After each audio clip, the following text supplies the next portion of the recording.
Alright guys, so in this video we're checking out the Caddx ORCA 4K camera, and as you can see here it's cube shaped like the GoPro Hero Session 5. I have one here, and it has the same dimensions, although the ORCA is slightly bigger, so when you put these into the same mounts it's a bit tight getting them in compared to the GoPro. And the shape is just a little bit different, so the GoPro is a little bit more curved on the corners here versus the ORCA. Now, they're both 4K cameras, 4K 30, 2.7K 60, and 1440p I think is both available on these as well.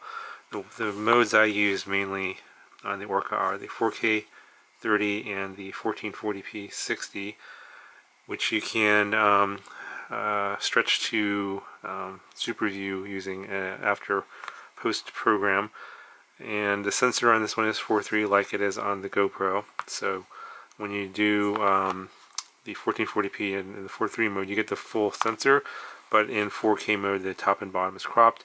And I believe the same thing happens on the GoPro. When you go to 4K mode, the top and bottom is cropped. If you're in 2.7K mode with super view on, then you get the full sensor. So basically, in terms of the features of the ORCA, which I'm not going to go over every little thing here because this camera has been out for a long time and has been widely reviewed. Basically the features are very similar to the Tarsier camera. So one way to look at this is this is a Tarsier camera without the FPV camera, just the digital 4K camera. But instead of an M12 lens, you now have instead of an M8 lens, you have an M12 lens. And of course you have a battery in here. The battery lasts about 45 minutes to an hour. Pretty similar to the runtime on a GoPro Hero Session 5 as well. You can change the settings here by turning on the Wi-Fi. It's not turned on by default, and you just use your phone to connect to this once you turn the Wi-Fi on. And so let me go ahead and power this on. Just long press this button to power it on, and then it'll start auto recording. So there's a red light there. It starts flashing. That means it's recording. And so whenever you power it on, it goes right into record mode. And if you want to stop the recording, just press the smaller button, the back button here, the Wi-Fi button. And then the light turns solid. That means it's not recording. So to activate the Wi-Fi, you long press the Wi-Fi button. And if you hold it down for I think about 5 to 7 seconds, and then you should get a yellow light over here, and it starts flashing. And then you can connect to the hotspot that this camera creates like it does on the Tarsier using the same Caddx FPV app. And then once you connect to the camera, all the settings and stuff pretty much work the same as they do on the Tarsier. So what I'll do is I'll link the Tarsier video down in the description if you want to see how the app works. It works in the exact same way as it does on this camera as it does on the Tarsier camera.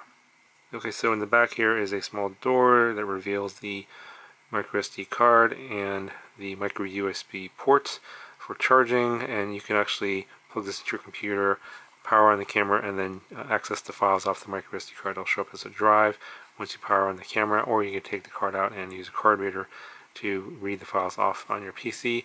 Now this camera uses the same strange file format that the Tarsier uses, so you have to format the card inside the camera in using the Wi-Fi app before you record anything. Otherwise, either nothing will record, or you'll get a no card error, like you can't find anything, so it just doesn't do anything at all, or the file might get corrupted. So you want to make sure that you go into the app and put in a blank card, format it inside the camera. And I think that what I would recommend is just leaving the card in here, plugging the micro USB cable here into your computer, turning on the camera, and accessing the files off of the card. That way, that seems to be the method that works best for my uses. Okay, so I'm just going to go right into my discussion on the image quality of this camera versus, say, the GoPro Hero Session 5, which I use quite often. And I'm going to save you a lot of time. The image quality on the Hero Session 5 is better than the ORCA. Now, it's not like huge amounts better. There's a difference and it's noticeable, but it doesn't mean that the ORCA camera is totally useless. It's okay.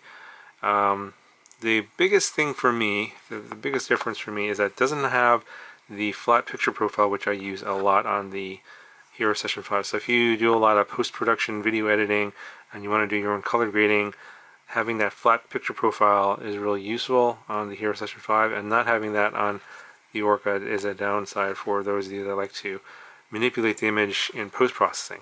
Now, on the flip side of that, the image on here is already processed by the camera, so if you don't want the hassles of having to tweak the image, you just want to export it and use it as is out of the camera and just publish it to Facebook or Instagram, wherever, then yeah, this the image looks okay. It's totally usable, especially for social media and anything like on that's 1080p or lower resolution YouTube even. Even at 4K, if you upload to 4K in YouTube, it's not bad.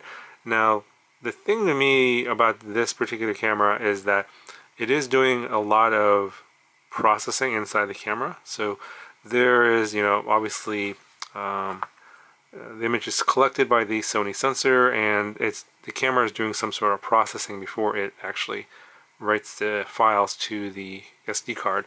And when it's doing that, it just seems like it's over processing the image, in my opinion.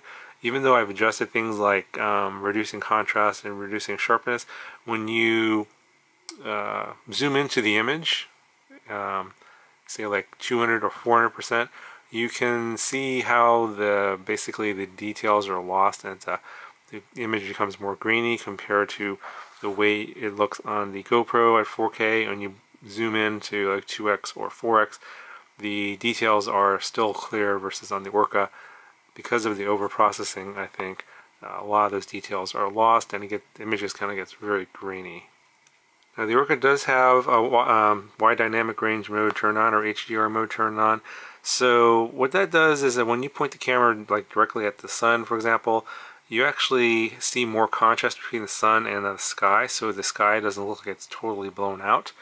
Whereas on the GoPro, it does look like in the highlights are kind of blown out on the at least on the the flat picture profile mode that I use. Now, the flip side of that is in the shadows, the details are completely lost on the Orca, whereas on the GoPro you can see a lot more details in the shadows. So it seems like the dynamic range is higher, or I don't know, it's hard to explain, but like the dynamic range seems to be more shifted to the high end for the highlights for the Orca, and more to the shadows for the GoPro, at least based on my testing. So really, in terms of like which one is the best camera, obviously if money is no object, you should probably get the GoPro. Now obviously this is not in production anymore, so you have to get one of those renewed ones off of Amazon, or you have to buy it used. So they run about $130 to $140 right now on Amazon. Plus, I would highly recommend getting the 2-year warranty, which will cover basically if the camera dies, the battery dies, you drop it, crash it, you can get a new one or get your money back. So ultimately you're looking at a cost of about $150, $155 for renewed Session 5 off of Amazon with the warranty. And again, I highly recommend it, because I think a lot of these renewed ones off of Amazon do seem to have like the original battery, for example. So they're like probably really old. And I know that my battery on this one is this particular one here is starting to wear out. So yeah, you might have issues with that. So definitely get the warranty if you were going to go that route. At the end of the day, you are getting what you pay for. So you're paying more money for the Hero Session 5 versus the Orca. The Orca is going to be about $100. There'll probably be a coupon code down in the description for like maybe $10 off. So we're talking like $90 for this type of camera. It's an okay image. It's not like super awesome. It's not terrible. It's okay. Like I said, you get what you pay for. So for that amount of money, if you're just a casual user, using it for just a few flights here and there, and you don't want to really invest a lot of money in your cameras, then this is fine. Now the downside is you can't get a warranty for this. If you crash and break it, then you're out the $90. Whereas if you crash and break this and you buy the warranty, then at least you can get your money back and get another one. So there's pros and cons obviously here between the two. So it really depends on your use case, your situation, what kind of money you want to spend on a camera like this, and whether or not you feel like the image quality difference is worth it to you. So you're paying roughly $60-$70 more for this, almost 80% more to get that higher quality image. and also the warranty and everything like that. So those are things you got to weigh. So if there's, if you don't think you're going to be crashing that often, you're not going to be doing professional video editing, and it's mostly for casual use, and just like kind of here and there, and you just want to take occasional video while you're flying, and you're not particularly concerned about using it in a professional setting, then the Orca is totally fine for that. But if you are really going to be using it for a professional setting, then the Hero Session 5 is the way to go. And obviously here the last big difference is the fact that you can't use Real Steady Go with the Orca. So if you are using this, like for example on a Cinewhoop in a professional setting, you have to go with this option here, because this is the only option that will work with Real Steady Go, that will stabilize your footage. The electronic image stabilization on the Orca it works. Whereas the Tarsier it didn't work, so they fixed that, but it's not that great.